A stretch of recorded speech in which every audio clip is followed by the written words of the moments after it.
On va passer sans transition pour parler d'implants contraceptifs.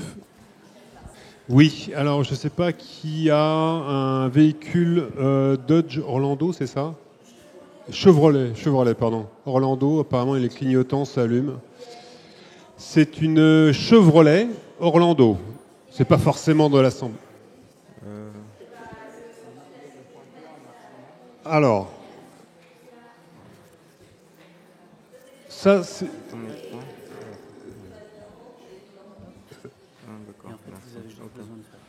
Ça c'est l'aparté. Donc Alain Fambonne, professeur à Maison Alfort et responsable du conseil scientifique du Louvre, va aborder les implants contraceptifs. Merci Alain, je cède la parole. Bon, après les diarrhées, on va aborder la contraception. Alors on m'a demandé, merci l'OF et de m'avoir invité, on m'a demandé de parler des données actuelles concernant les implants contraceptifs. Donc je vais essayer dans le temps qui m'est imparti. D'ailleurs, j'avais amené mon petit réveil quand même, sinon je vais me faire engueuler si je dépasse mon temps. Donc voilà, alors pourquoi envisager une contraception ? Vous m'entendez bien ? Non ? Pas bien ? Là comme ça c'est bien ?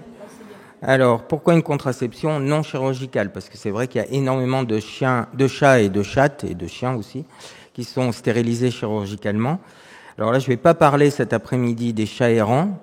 Je vous rappelle quand même que les chats errants sont une vraie préoccupation pour la biodiversité, parce qu'ils font partie des espèces qui sont les plus responsables de la disparition de tout un tas d'espèces, notamment les oiseaux, les reptiles.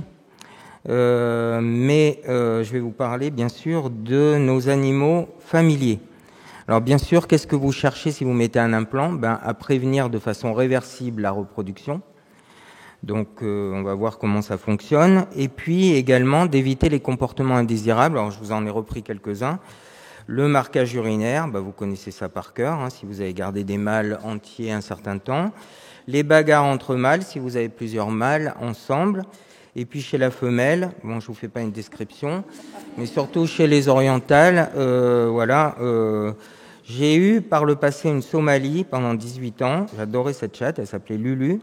Je vais vous dire, quand elle était en chaleur, je l'enfermais au fond des toilettes dans son panier, je mettais 2 édredons dessus, parce que sinon les voisins étaient absolument fous furieux. Et ça va, mais je l'ai jamais faite stériliser, et ni implanter d'ailleurs, parce que ça n'existait pas à l'époque. Alors comment ? Alors vous savez, toutes les histoires, ça commence par quoi ? Par « il était une fois ». Alors, en général, ça se termine par « ils se marièrent et ils eurent beaucoup d'enfants ». On va voir si c'est le cas. Il était une fois, dans les années 70-80, des gens qui mirent au point une technique de contraception non chirurgicale à base de dérivés de la progestérone qu'on appelle les progestagènes ou les progestatifs. Donc je pense que certains d'entre vous ont dû les utiliser, ces fameuses pilules qu'on donnait tous les 15 jours pour arrêter les chaleurs. On faisait aussi, moi quand j'étais étudiant vétérinaire, ça se faisait couramment, des injections de progestagènes. Donc qui a déjà donné des progestagènes à son animal ? Voilà, vous voyez, donc c'est quand même quelque chose qui se faisait. Et puis on a arrêté, c'est encore commercialisé malheureusement en pharmacie. Normalement, c'est sur ordonnance stricte, mais il y a une enquête de la semaine vétérinaire, le journal des vétérinaires, il y a quelques années, qui a montré qu'en allant en pharmacie, même sans ordonnance, on arrive à s'en procurer très facilement, ce qui est quand même très dommage. D'autant qu'il y a des effets indésirables, alors surtout lorsqu'on les administre à répétition. D'une part, vous avez une augmentation de l'appétit, donc votre chat devient obèse. On a vu ce matin avec Sylvie que les chats obèses ont du mal à mettre bas. On peut avoir des pyomètres, on peut avoir des tumeurs mammaires, on peut avoir une hyperplasie de la mamelle qu'on appelle une fibroadénomatose mammaire, je ne sais pas si vous avez déjà vu ça.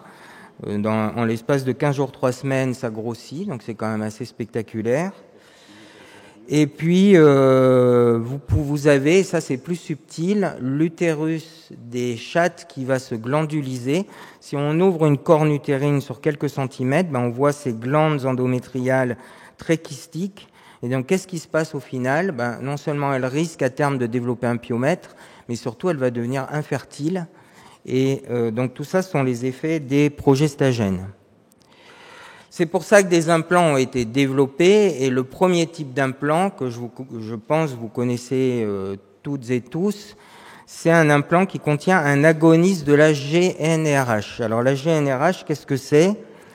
C'est une hormone qui s'appelle la gonadolibérine, et pour comprendre son action, il faut revenir au fonctionnement de la reproduction. Donc on a, nous, en reproduction, une sorte de dieu, un totem, en plus c'est vertical, donc ça tombe bien, c'est l'axe hypothalamo-hypophyso-gonadique. Qu'est-ce que c'est? Le cerveau va libérer cette hormone qui est la GnRH. C'est un petit peu la clé de contact de la reproduction. C'est-à-dire que vous prenez votre voiture, vous ouvrez les portes, etc. Si vous n'avez pas de clé de contact ou de système de mise en route de votre moteur, vous démarrez pas. C'est pareil pour la reproduction. Vous avez de la GnRH qui est sécrétée par une zone du cerveau qui s'appelle l'hypothalamus, de façon pulsatile. Et lorsque la pulsatilité augmente, ça va stimuler la reproduction. Et cette GnRH agit sur une autre zone du cerveau qui s'appelle l'hypophyse, qui va libérer d'autres hormones, des hormones hypophysaires qu'on appelle souvent les gonadotropines ou gonadotrophines, qui sont à la fois la FSH pour folliculo-stimulating hormone et la LH pour luteinizing hormone. Ce sont des hormones qui vont activer les fonctionnements gonadiques, c'est-à-dire les testicules chez le mâle, les ovaires chez la femelle. Alors, la GnRH, on pourrait en injecter à un animal, pourquoi pas?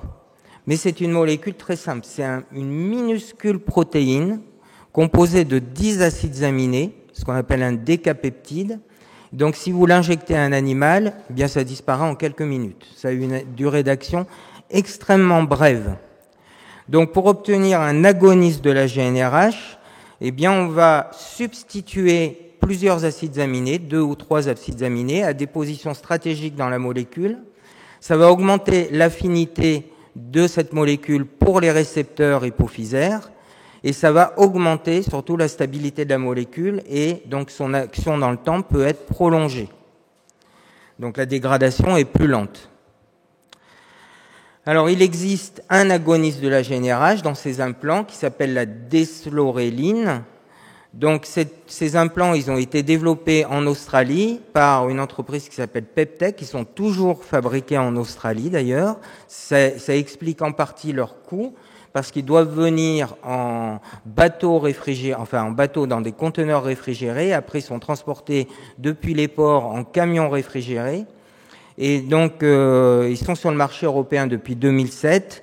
Il y a 2 présentations. Une présentation dosée à 4,7 mg, qui a une durée d'action de minimum 6 mois chez le chien, et des implants qui sont doublement dosés à 9,4, qui ont une action minimale de 1 an chez le chien. Donc vous avez ces implants ici sur la photo. Donc celui de 4,7 mg est plus petit que celui de 9,4. Donc ils sont composés d'une matrice biocompatible. Les implants ne se dissolvent pas sous la peau, ou vraiment au bout de plusieurs années. Et donc ils vont relarguer progressivement, de façon continue, cette desloréline dans l'organisme du chat ou de la chatte implantée. Donc quel est le mode d'action? Tout d'abord, il faut revenir là encore à la GnRH naturelle, cette hormone hypothalamique.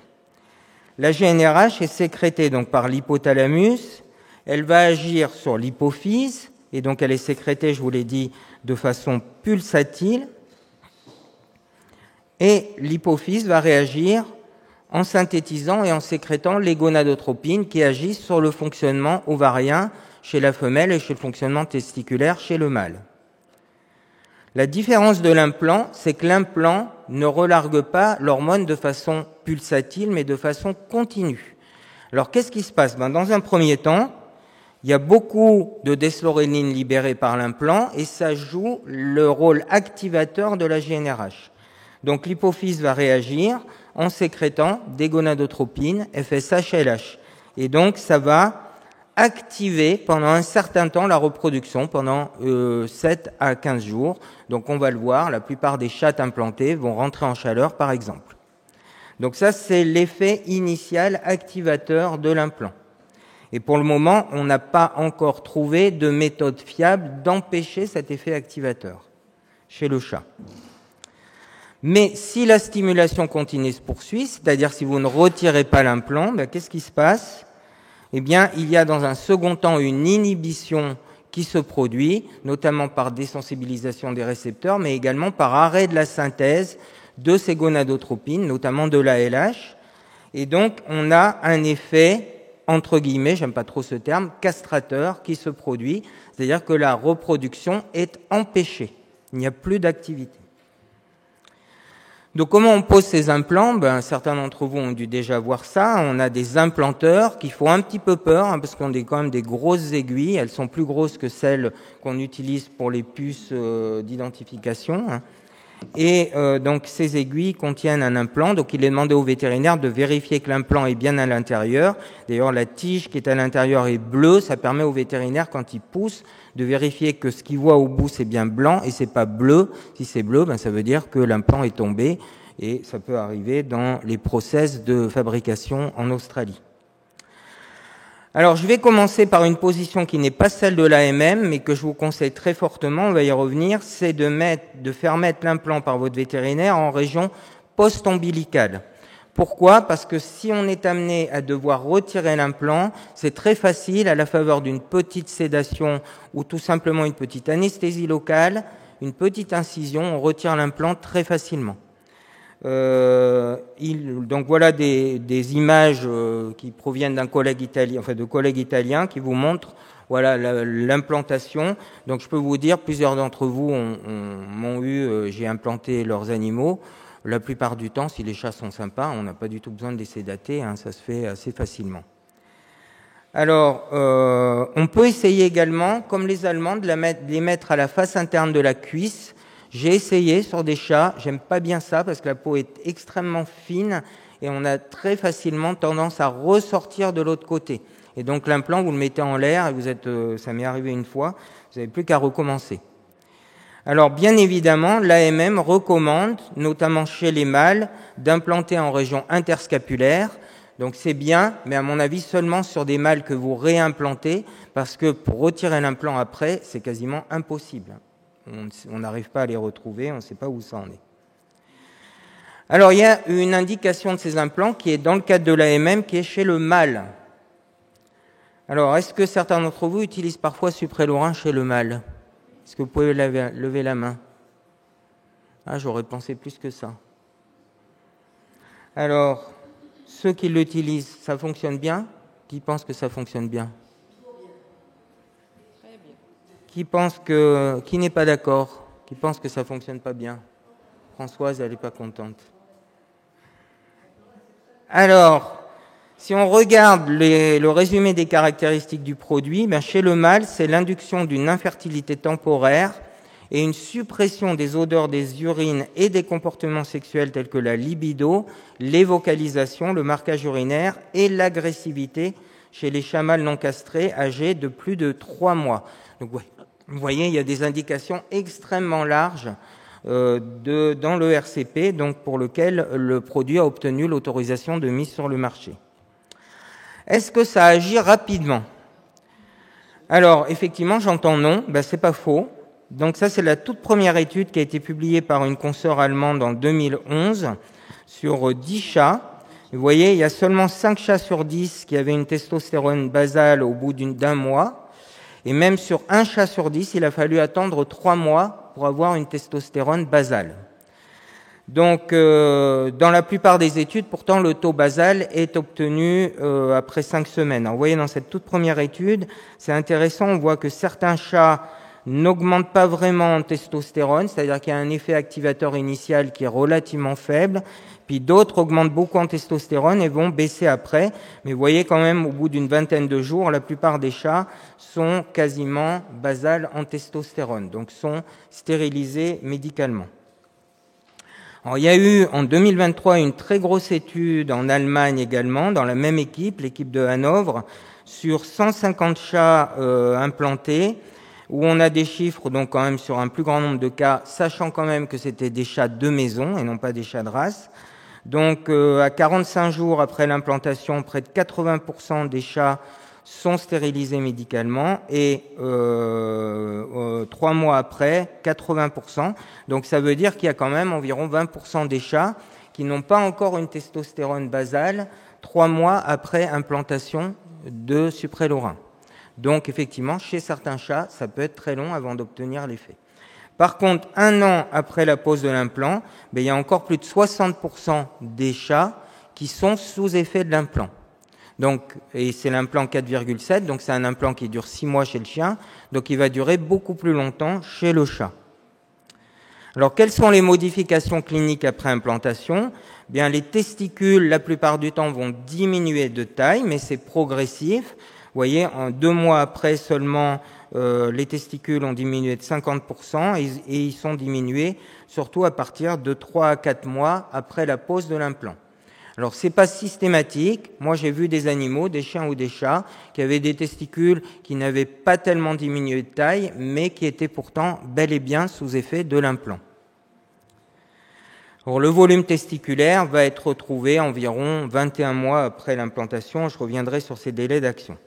Alors, il y a quelque chose qui est tout à fait intéressant pour vous si vous avez des chats sympas, c'est que le chat a sur le gland du pénis, lorsqu'il sécrète de la testostérone, donc lorsqu'il n'est pas castré ou qu'il n'est pas sous l'effet de l'implant, des spicules cornées qui sont chargées de kératine. Alors on dit que leur rôle c'est d'aider à l'ovulation de la chatte au moment du coït. Eh bien ces spicules sont androgénodépendants, c'est-à-dire que sous implant, le chat va perdre ses spicules cornées sur le gland du pénis. Et donc ça permet de savoir facilement si un chat qu'on a fait implanter plusieurs mois en arrière, voire même 1 an et demi, est encore sous effet de l'implant. On n'a pas besoin de lui faire une prise de sang et de faire un dosage de testostérone. Il suffit de le mettre sur le dos. S'il est sympa, on lui gratouille un peu le ventre. On appuie un petit peu, on fait sortir le bout de son zizi. Et s'il n'a pas de spicule cornée, c'est que l'implant est encore actif. Alors, qu'en est-il des modifications comportementales ? Parce que c'est souvent pour ça qu'on fait implanter les chats mâles. Eh bien, vous voyez ici que l'agressivité envers les autres chats est diminuée par plus de 85% des cas. L'activité sexuelle également et le marquage urinaire également. Ça, c'est une toute première étude qui avait été présentée en 2010 au Texas. Par contre, les 3 autres items ici, qui sont la fréquence des repas à l'appétit et la consommation alimentaire, sont très augmentés. Et donc le chat, comme les chats castrés chirurgicalement, le chat sous implant va avoir tendance à prendre du poids, c'est-à-dire qu'il faut adapter son alimentation. Alors, dans cette étude allemande sur 154 chats, il y a eu effectivement une comparaison avec des chats non castrés sur le comportement sexuel. Et c'est très net. Dès 7 jours, on a une diminution des comportements dits sexuels dans l'étude, c'est-à-dire les vocalises, les agressions intermâles, le marquage urinaire. Et pendant toute la durée d'action de l'implant, ces comportements indésirables vont être très fortement diminués. Et donc, il y a une diminution rapide et significative des comportements associés à l'hormone mâle, à la testostérone. Alors, toujours dans cet article, il compare des chats dans lesquels on a mis un implant placebo, c'est-à-dire un implant inactif, avec des chats implantés. Et on voit que les chats placebo, ici en noir, ont tous eu un marquage urinaire qui a augmenté pendant la période, alors que pas mal de chats implantés ont, par contre, un marquage urinaire qui devient très nettement amélioré sous implantation. Donc il y a une diminution significative du marquage urinaire. Et également, ce qui est intéressant, c'est qu'ils ont testé, alors là, c'est pas l'odeur du caca, mais ils ont testé l'odeur de l'urine. Et effectivement, ils peuvent confirmer les dires de l'AMM, c'est-à-dire que ça sent moins mauvais. Voilà. Alors, c'est bien, vous ne perdrez pas vos amis, ils continueront à venir chez vous pour le barbecue, pas de problème. Donc voilà, en gros, le marquage urinaire, ça disparaît, mais quand même assez tardivement. Il y a un arrêt progressif de l'agressivité envers les propriétaires, ce qui est aussi quelque chose d'intéressant. Les chats qui ont un effet prédateur, diminution des vocalises, diminution de l'odeur du chat mâle en moins d'1 mois. Alors, est-ce que le chat mâle implanté devient infertile ? Bien, attention, la qualité du sperme peut augmenter temporairement du fait de l'effet flare-up. Et dans une étude qui a été faite par un de nos résidents précédents, Étienne Furtner, eh bien, il y a des mâles qui ont eu des portées non désirées qui sont survenues 1 à 2 mois après l'implantation. Et donc ça, c'est confirmé également par la même étude allemande qui montre qu'un certain nombre de chats ont une amélioration de la qualité de la semence dans les premières semaines qui suivent la pose de l'implant. Et puis après, bien évidemment, les testicules vont être inhibés et donc la spermatogénèse, c'est-à-dire la fabrication des spermatozoïdes dans les testicules au sein des tubes séminifères, va être affectée et le chat va devenir azoospermique, c'est-à-dire qu'il n'a plus de spermatozoïdes dans l'éjaculat et donc il ne peut plus être fertile. Alors combien de temps ça dure ? La durée d'action, elle est assez variable suivant les études, mais en gros on va de 12 à 25 mois et ce qu'on voit dans les différentes études, c'est qu'il y a des variations individuelles assez fortes, même au sein d'une même race, avec des chats qui sont inhibés plus ou moins longtemps. Ça vient certainement également de la saison, puisque les chats sont influencés, j'en parlerai pour les femelles, par la luminosité. Le retour de la fertilité après implantation demande un certain temps, parce que non seulement il faut que la testostérone réapparaisse, mais il faut que la fabrication des spermatozoïdes dans les testicules se fasse. Donc ça met effectivement un peu plus de temps. Alors l'implant 9,4 n'a pas tellement d'intérêt parce qu'il agit moins longtemps, comme il sécrète de la desloréline plus lentement, l'effet castrateur va être obtenu plus tardivement qu'avec le 4,7, et par contre la durée d'action est à peu près la même, donc ça n'a pas un grand intérêt chez le chat mâle. Est-ce réversible, puisque c'est ce que vous souhaitez quand vous implantez un chat de race ?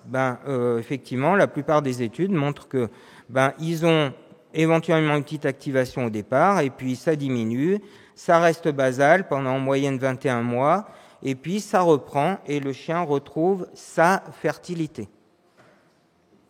Alors, est-ce que c'est possible de raccourcir la durée d'action ? Depuis pas mal de temps, il y a des gens qui ont cherché à retirer les implants. Donc, la première étude a été faite en Tchéquie par un collègue qui a retiré les implants 4 mois après implantation.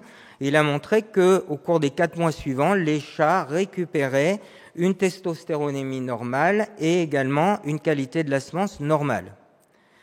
Donc depuis, ça a été affiné par un collègue espagnol, Luis Ferrer Dolcet, qui a retiré des implants à 3, 6 et 9 mois chez des chats mâles et qui a montré que environ en 3 semaines, la testostérone redevient normale et puis la fertilité est rétablie suivant les animaux, encore 2 à 8 mois plus tard. Donc il y a encore là, ici, une variation individuelle. Donc c'est important de penser à faire implanter les chats en région post-ombilicale. Alors une petite précision, depuis quelque temps, d'ailleurs le laboratoire producteur en est conscient, la matrice a dû changer légèrement, les implants se cassent plus facilement au retrait, donc il est très important que les vétérinaires fassent bien attention en retirant l'implant, de bien enlever tous les petits fragments, sinon vous allez laisser un fragment en place et vous risquez après d'avoir une prolongation de l'effet. Alors si le propriétaire est satisfait, la réimplantation est possible et on a tout intérêt pour éviter l'effet activateur à réimplanter quand le chat est encore sous effet inhibiteur de l'implant, donc pas de spicule cornée sur le gland du pénis. Alors par contre, qu'en est-il des femelles ? Alors là, on est hors AMM.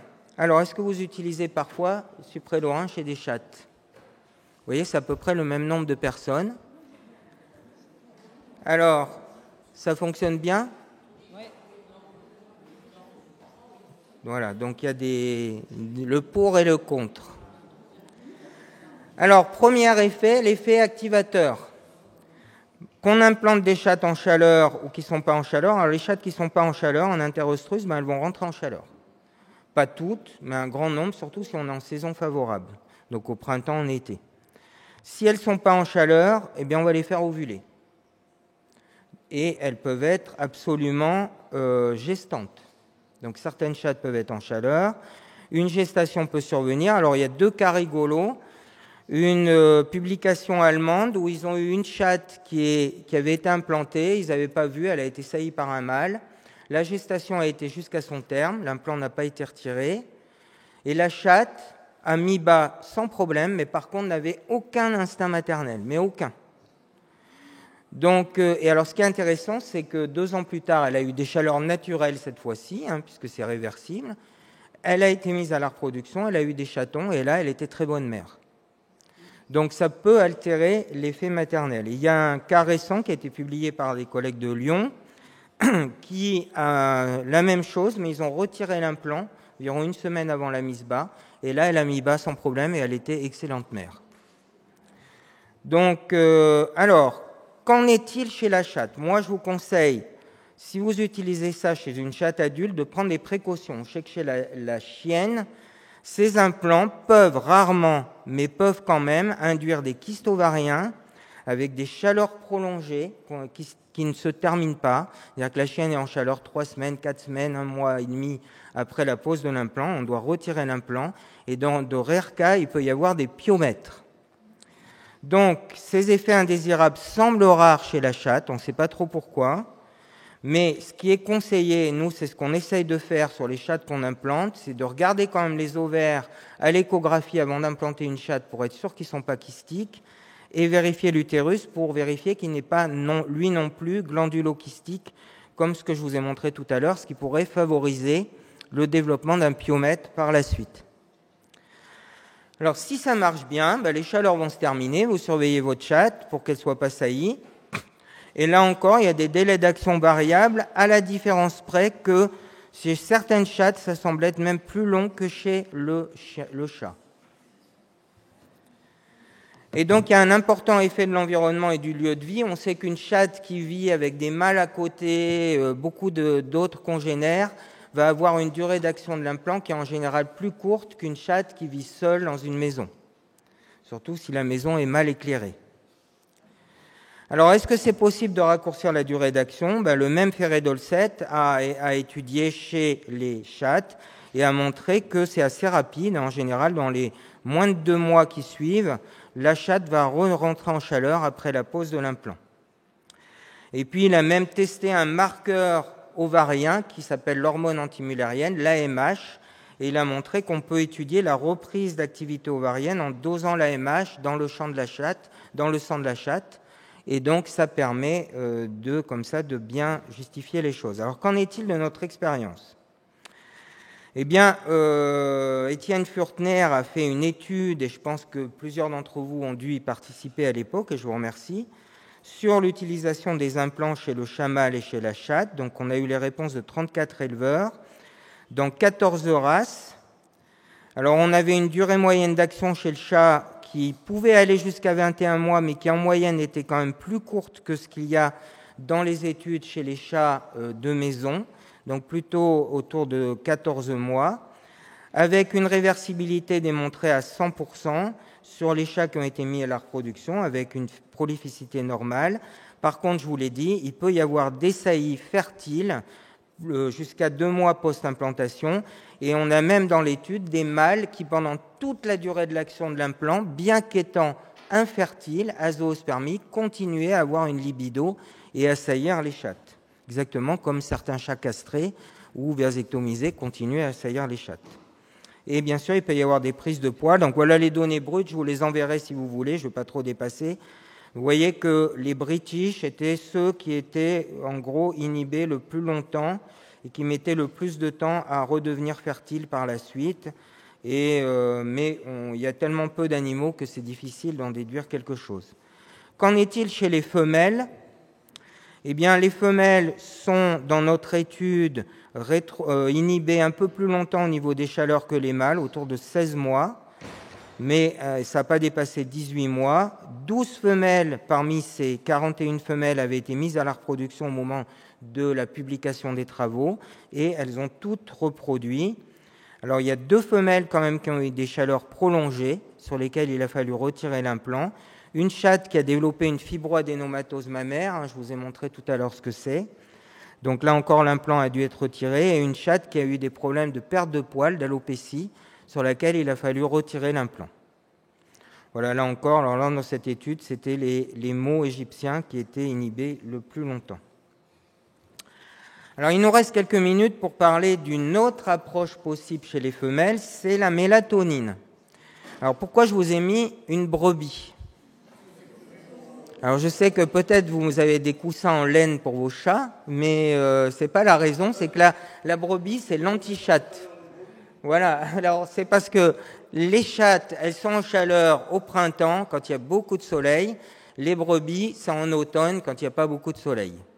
Donc si vous voulez induire des chaleurs chez une brebis, il faut lui mettre un implant de mélatonine au printemps, et là elle croit qu'on est en automne, et donc elle va rentrer en chaleur et on peut amener le bélier.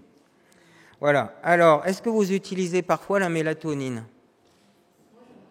C'est marrant, il y a presque plus de gens qui utilisent la mélatonine que les implants.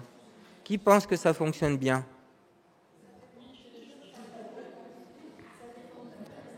Qui n'est pas d'accord ?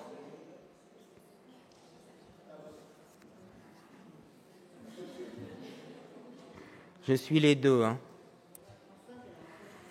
Alors, pourquoi la mélatonine ? Le chat, c'est une espèce, je viens de vous le dire, à reproduction saisonnière. Et depuis longtemps, les grands-mères dans les maisons autrefois, elles savaient qu'une chatte, pour arrêter les chaleurs, on la mettait dans un panier, on la mettait dans la cave, et elle arrêtait d'être en chaleur. Sauf si c'est une orientale et qu'il y a des mâles à côté. Mais bon, globalement, ça marche bien. Pas de lumière égale pas de chaleur.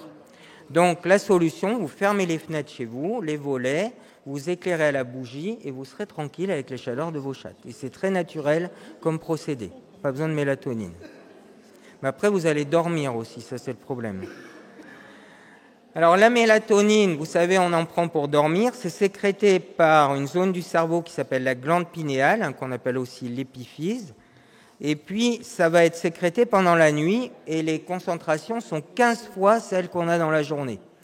Donc, c'est énorme et ça agit sur une zone qui régule notamment la sécrétion de GnRH, qui est le noyau suprachiasmatique. Et apparemment, ça pourrait agir aussi directement sur les follicules ovariens pour inhiber leur croissance. Et donc, depuis très longtemps, les premières études datent fin des années 80, on sait que cette mélatonine, elle a un intérêt pour contrôler les chaleurs chez la chatte. Alors, je vais vous parler d'abord des implants, puisque c'est une conférence sur les implants. Alors, je ne sais pas qui utilise des implants. Voilà. Qui utilise la voie orale ? Alors, ça dépend. Donc, alors, on va dire que c'est une Maine Coon de 1 an et demi, qui est pénible au moment des chaleurs. Elle ne va pas être mise à la reproduction tout de suite. On a retenu ce que nous avait dit Sylvie Chastan tout à l'heure. On attend un petit peu, mais pas trop longtemps. Donc un implant de suprélorhin, ça risque de faire long. Donc, docteur, mettez un implant. Alors déjà, il faut savoir avec quoi on met l'implant, parce que si vous prenez l'implant qui est destiné aux brebis, c'est ça. C'est-à-dire que l'implanteur est presque aussi gros que la chatte elle-même. Donc, si vous voulez avoir un propriétaire qui s'évanouit, ça peut être une solution. Mais voilà. Alors donc, sinon, on utilise d'autres implanteurs, ce qui n'est pas la solution la plus stérile. Vous avez reconnu de quel implanteur il s'agit. Donc, c'est nous ce qu'on fait. Donc, je ne devrais pas le dire, mais on réutilise des implanteurs de suprélorhin qui sont stérilisés et qu'on utilise pour mettre les implants de mélatonine. Et jusqu'à présent, on n'a jamais eu de problème septique ou autre, à condition de faire ça avec une asepsie très rigoureuse. Alors, cette dame qui nous a amené sa Maine Coon, 10 jours après, elle n'est pas contente parce que sa chatte est en chaleur. Et vous allez dire, ça ne marche pas. Alors, non, mais bon. Donc, on arrête. Alors là, on ne peut pas retirer l'implant parce qu'il se dissout assez rapidement, contrairement au suprélorhin. Mais en fait, qu'est-ce qui n'a pas fonctionné ? C'est très fréquemment décrit. Dans la plupart des études, il y a au moins 30 à 40% des chattes qui rentrent en chaleur dans les 10 jours qui suivent la pose de l'implant. Pourquoi ? Et en plus, ces chaleurs peuvent être fertiles, avec aucun inconvénient, ni sur la gestation, ni sur la mise bas. En fait, il y a une action différée de la mélatonine. Il y a une étude qui a été faite en Autriche par Sabine Schaeffer-Sommy, qui a montré que 6 chattes implantées sur 19 sont rentrées en chaleur dans les 1 à 10 jours suivant l'implantation, mais après, elles n'ont plus eu de chaleur pendant 3 mois. C'est-à-dire qu'il y a eu d'abord des chaleurs, Donc, vous voyez où je veux en venir? C'est probablement qu'elles étaient sur le point de rentrer en chaleur et que l'implant n'a pas pu arrêter ces chaleurs qui étaient en train d'arriver. Donc, il y a des collègues argentins qui ont étudié ça et qui disent qu'un délai de 11 jours serait nécessaire avant qu'une activité inhibitrice se produise. Donc, qu'est-ce qu'on conseille à l'heure actuelle? Ça peut changer, enfin, mais là, c'est nous ce qu'on fait ici à l'école d'Alfort.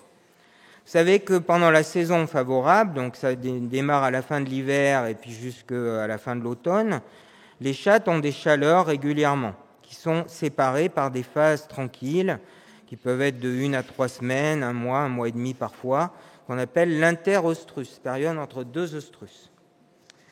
Alors par contre, au pic de reproduction, vous pouvez avoir des chaleurs plus fréquentes. C'est-à-dire que votre chatte, elle vient à peine de terminer ses chaleurs, qu'il y a déjà dans les ovaires des follicules en train de grossir. Et donc là, si on attend trop pour mettre l'implant, on ne va pas avoir l'effet inhibiteur. Donc, ce qui est conseillé, c'est de mettre l'implant, je peux revenir en arrière, voilà, de mettre l'implant dès que la chatte termine ses chaleurs. En général, il est conseillé maintenant dans les 2 jours qui suivent la fin des chaleurs. Donc, dès que vous voyez qu'elle s'arrête d'avoir des signes de chaleur, on va chez son véto. Si c'est faire un frottis vaginal, vous faites un frottis pour confirmer qu'elle n'est plus en chaleur et vous posez l'implant. Et c'est là que vous allez avoir les meilleurs résultats.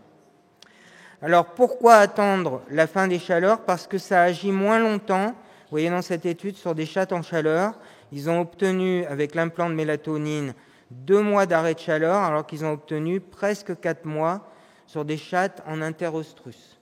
C'est une moyenne, hein.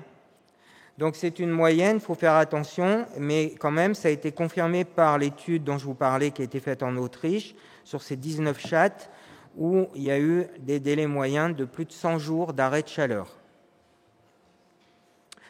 Alors à quoi s'attendre? Il y a des facteurs de variation. Donc je vous le disais, idéalement, on implante dans les 2 jours qui suivent la fin des chaleurs. La période de l'année, ça marche mieux et c'est logique si on implante quand les chattes sont encore en anœstrus hivernal. Donc vous implantez une chatte au mois de février, vous allez avoir une durée d'action de l'implant qui risque d'être plus longue que si vous l'implantez en avril. Et la dose de mélatonine, on ne sait pas, puisque le seul implant qui est commercialisé, c'est le 18 mg. Et le site d'implantation, il n'y a pas d'étude. Il ne semble pas que ça joue un rôle, mais on ne sait pas si on l'implante par voie interscapulaire ou derrière l'ombilic, si ça change grand-chose à la durée d'action de l'implant. L'environnement social, par contre, ça c'est sûr. Une chatte qui vit avec des mâles notamment, il y a un effet mâle très fort chez les chats et elle va avoir beaucoup plus tendance à rentrer en chaleur. Alors de plus, ce qu'on sait maintenant, c'est qu'il existe des bonnes répondeuses et des mauvaises répondeuses. Il y a des chattes qui répondent très bien à la mélatonine et des chattes qui répondent pas du tout à la mélatonine. C'est exactement comme chez les humains. Il y en a chez lesquels ça va nous faire dormir, d'autres personnes où ça ne leur fait rien du tout, hein. Ils continuent à compter les moutons pour s'endormir. Donc, est-ce qu'il y a des spécificités raciales? Vous l'avez vu avec les études, il y a très peu de données. Donc, on ne sait pas si un ragdoll est inhibé aussi longtemps qu'un Maine Coon ou qu'un oriental ou qu'un abyssin. Il y a une étude qui a été faite chez les chats turcs de Van, donc qui a été faite sur un nombre de chats assez réduit, où ils ont prolongé la période hivernale de façon très très significative. Et puis dans l'étude qui avait été faite à Alfort, on a eu des chats, deux chattes inhibés très longtemps avec la mélatonine. C'est très étonnant, hein, vous voyez, plus de 6 mois, et même sur une bleue russe, près de 300 jours post-implantation. Alors la seule étude, là encore, c'est en Autriche, où ils ont comparé plusieurs races, notamment les British, les Maine Coon, les Norvégiens. Donc les Norvégiens étaient inhibés un peu plus longtemps, mais vous voyez quand même que les boîtes à moustaches, dont on vous a déjà parlé tout à l'heure, se chevauchent. Et donc il y a quand même des variations individuelles assez fortes au sein d'une même race. Alors, est-ce qu'on peut réimplanter? Le problème, c'est qu'il semble y avoir un phénomène d'échappement chez la plupart des chattes. et que des chattes traitées plusieurs fois semblent moins bien répondre au traitement. C'est-à-dire que vous allez implanter une chatte 2 jours après la fin des chaleurs, elle va ne pas avoir de chaleur pendant 4 mois, vous allez attendre les chaleurs suivantes, vous allez la réimplanter, puis là, ça ne va plus marcher que 2 mois. Puis la 3e implantation, ça marche 1 mois. Pourquoi ? C'est un phénomène d'échappement qui est bien connu en biologie, qui s'appelle la photoréfraction, où en fait, le cerveau, au bout d'un moment, ne répond plus à des administrations répétées d'hormones, surtout de neurohormones comme ça. Et donc, il semble que si vous voulez reprendre la mélatonine, il faudrait les laisser au moins 50 jours sans leur mettre de mélatonine pour que, de nouveau, il puisse y avoir un effet de l'implant. Est-ce qu'il y a des effets secondaires ? Alors, il y a pas mal d'hypothèses sur des effets indésirables possibles, du fait que parfois les chattes rentrent en chaleur et ovulent, ça fait un utérus non gestant qui est sous progestérone, ça pourrait favoriser le développement de lésions kystiques dans l'utérus, surtout si on le fait trop souvent. L'inflammation utérine, il y a une étude très récente qui semble indiquer que chez certaines chattes, il pourrait y avoir un phénomène qui est de nature plus ou moins allergique, où certaines chattes semblent pouvoir développer des inflammations utérines, mais pour le moment, vous voyez, l'article est très récent, il vient de sortir. Si ça vous intéresse, je vous enverrai le PDF, il est en anglais. Alors, Michelle Kutzer, qui est une Américaine, disait que les chattes qu'elle avait implantées dormaient davantage. Vous me direz, les chattes, elles dorment beaucoup. Hein. Mais dans l'étude qui a été faite ici à Alfort, c'est quelque chose que les gens nous ont signalé. Ah, ma chatte, elle dort tout le temps. Donc, je ne sais pas si les gens qui ont utilisé la mélatonine, vous avez ça, mais bon. Prise de poids, c'est signalé également. Et croissance du pelage. Alors, sur les races à poils longs, il semble que ça entraîne un développement spectaculaire du pelage chez certains animaux, pas chez tous. Effet positif, pas d'effet sur la croissance si on l'administre avant la puberté, aucun effet sur la fertilité future, mais c'est le cas pour les 2 types d'implants. Et puis, il y a même un effet antioxydant qui est reconnu de la mélatonine. Vous savez qu'en pharmacie, ce n'est pas un médicament, c'est un complément alimentaire. Et effet sur la lactation qui pourrait être intéressant, notamment pour arrêter les lactations post-mise bas. Vous savez, ces chattes qui mettent bas et qui, dans les semaines qui suivent, rentrent en chaleur et parfois délaissent leur chaton pour aller se faire saillir. Donc, c'est une étude qui serait intéressante à mener. Notre expérience, donc toujours pareil, la même étude que tout à l'heure avec Supré-Lorrain. On a eu, grâce aux éleveurs partenaires, sur 46 femelles dans 15 races, un arrêt moyen de chaleur d'environ 90 jours sur 33 chattes, et elles ont été remises à la reproduction sans problème derrière. Par contre, il y a 7 chattes sur les 46 qui sont rentrées en chaleur dans les 1 à 10 jours après l'implantation, ce qui ne veut pas dire que l'implant ne marche pas, mais qu'il a sans doute été implanté un peu tard. Alors maintenant, qu'en est-il pour la voie orale ? Ça, c'est facile, il faut aller en pharmacie. Alors, seul problème pour ceux qui en utilisent. Déjà, il faut une chatte qui ne vous griffe pas quand vous lui donnez les comprimés, parce que sinon, c'est quand même compliqué. Alors, sinon, ça peut être un petit morceau de beurre, un petit bout de fromage, voilà, etc. Et puis, surtout, il faut donner l'impression à l'organisme que les nuits sont longues. Donc, il faut donner le comprimé, idéalement 2 ou 3 heures avant le coucher du soleil. Pas toujours facile quand vous travaillez. Sinon, si vous le donnez au milieu de la journée, ça fait un flash de mélatonine et ça a toutes les chances de ne pas marcher. Et donc, dans la toute première étude qui a été faite en 2011, ils obtenaient des intervalles entre chaleurs d'environ 2 mois, que ça soit avec l'implant ou la mélatonine donnée par voie orale. Alors nous, on a fait une étude, là encore, merci, tout à l'heure j'ai discuté avec l'une d'entre vous qui avait participé à l'étude, avec 3 dosages différents de mélatonine. Bon, ça n'a pas été très performant. Avec le 5 mg, on a eu 4 chattes sur 10 qui ont atteint 2 mois d'anostrus. Avec le 10 mg, une dose plus forte, c'était encore pire. Mais par contre, ces 4 chattes-là, je me souviens d'une des dames qui pleurait pour réavoir des comprimés de mélatonine, parce que ça marchait très très bien sur sa chatte. Donc en conclusion, est-ce que ces implants, c'est les seules choses qui arrivent sur le marché ? Non. Actuellement, les laboratoires travaillent sur d'autres approches. Vous savez que la contraception des chats et des chattes, que ce soit les animaux de compagnie, les animaux d'élevage ou les animaux errants, eh bien, ça se compte en milliards de dollars, le chiffre d'affaires. Donc, actuellement, il y a beaucoup d'études sur les vaccins contraceptifs. Donc, vous le savez peut-être, ils sont maintenant utilisés dans les élevages de porcs, puisque avant on castrait les porcelets mâles à la naissance. Vous savez pourquoi on castre les porcelets ? Parce que la viande de porc de Véra a une odeur urineuse qui est très désagréable pour le consommateur. Donc avant, on castrait les porcelets peu de temps après la naissance à vif, le plus souvent. Donc c'est interdit maintenant par la réglementation. Donc il faut soit les anesthésier, soit leur mettre un implant qui existe.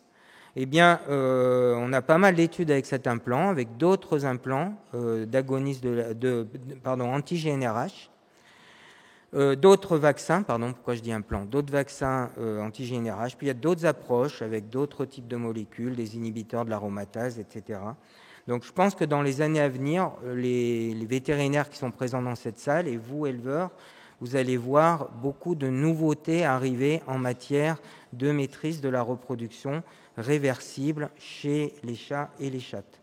En tout cas, je vous remercie de votre attention et je vous présente Balthazar, un magnifique abyssin qui est venu chez nous la semaine dernière, qui est sous implant, et on va lui retirer son implant avant la fin du mois. Voilà. Donc merci beaucoup. Merci Alain, merci. C'est ainsi que s'achève cette deuxième édition du Symposium Nous fait Santé. Est-ce qu'il y a une ou deux questions peut-être, non ? Oui, j'allais dire. Bon. Parce que comme tu dis, ça se termine. Je voulais juste ajouter que après la séance, on propose pour ceux qui le veulent visiter le musée Fragonard. Donc ne partez pas tout de suite si vous voulez souhaiter profiter du plaisir encore un peu plus longtemps. Nous cédons la parole aux gens dans la salle. Est-ce qu'il y a des questions par rapport à ces implants contraceptifs ? Ah, là-haut. Madame, au premier rang, il y a... Au premier rang en attendant. Françoise. Bonjour, je me demandais, quand on est dans Paris, intramuros, où est-ce qu'on va ? Parce que la plupart des vétérinaires auprès de qui je me renseigne ne font ni l'un ni l'autre. Donc où est-ce que je peux faire Alors, Supré-Lorrain, il faut le commander à leur centrale d'achat. Donc, c'est disponible pour les vétérinaires. La mélovine, donc le traitement de l'implant de mélatonine, c'est un peu complexe parce qu'en fait, il faut acheter des barrettes de 50 implants. Donc, pour un vétérinaire qui va poser un implant ou deux dans l'année, c'est pas très valable. Donc, à ce moment-là, il peut éventuellement nous contacter et nous, on peut leur fournir des implants. Voilà. Merci. Au pire, vous venez les chercher ici à l'école vétérinaire, c'est votre vétérinaire qui le pose. Oui. Oui, Alain, on parle beaucoup. On ne t'entend pas, Françoise. On parle beaucoup en ce moment de mélatonine pour les mâles. Est-ce que ça marche ça ? Alors, il y a des études qui ont été faites, plusieurs études publiées sur la mélatonine chez les mâles. Donc, ce qu'on sait, c'est que ça n'altère pas complètement la qualité de la semence. Ça diminue la qualité de la semence, comme si on était en hiver, en fait. C'est-à-dire que la semence est moins bonne, mais elle est probablement encore fertile. Et la libido est, semble-t-il, légèrement diminuée, mais pas de façon extraordinaire. Mon expérience, c'est que la libido n'est pas du tout inhibée. Oui, donc en fait, ça ne marche pas chez les mâles. 2 heures, 2 ou 3 heures ça ne marche avant. pas suffisamment. Bon, on sait que les mâles aiment bien éteindre la lumière. Donc, et pour le Supré-Lorrain, moi j'ai une idée que les femelles... On n'entend pas ce que tu dis, Françoise. Le Supré-Lorrain, les femelles sont souvent plus longues à revenir, parfois même jamais. Et est-ce qu'il y a d'autres moyens Il n'y a pas d'études. On pourrait peut-être retirer les implants plus tard que 9 mois, mais les seules études publiées ont retiré au plus tard les implants 9 mois après l'implantation. Donc il faudrait continuer les études en les retirant au bout de 12 mois, etc. Alors pourquoi 9 mois ? Parce qu'en théorie, au bout de 9 mois, la quantité relarguée par l'implant, elle est infinitésimale.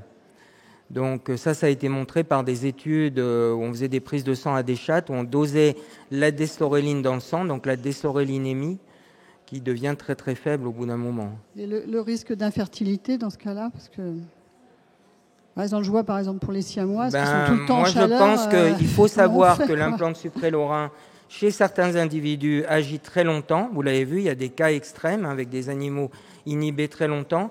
Donc, si ce n'est pas votre souhait, je pense qu'il faut envisager de faire retirer l'implant au maximum au bout de 9 mois. Moi, c'est ce que je conseille. Merci. Y a-t-il une dernière question, Madame? Alors, prenez le micro parce que sinon... En fait, je ne pensais pas du tout avoir de questions, mais ce que vous avez présenté, ça m'a fait penser à quelque chose. Est-ce que l'amélioration ponctuelle sur 15 jours de la spermatogénèse et idem sur la femelle, l'amélioration de la fertilité, est-ce que du coup l'implant a déjà été testé à contrario pour obtenir une gestation ou une meilleure spermatogénèse? Oui, on y a déjà pensé. On y a pensé chez le chien notamment, où on l'a déjà essayé sur des chiens qui n'avaient pas une très bonne qualité de la semence. Ça marche sur certains individus, pas sur tous. Donc c'est effectivement ça peut être une solution. Une solution au moins à explorer. Merci. D'ailleurs, dans l'étude de Tchéquie de Robert Novotny, là, ils ont observé chez certains chiens une amélioration de la qualité de la semence dans les premières semaines. Donc...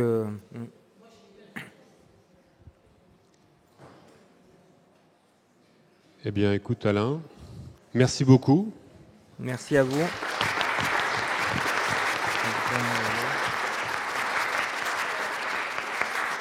Merci à tous et rendez-vous à la prochaine édition, donc l'année prochaine. Je vous souhaite un bon week-end.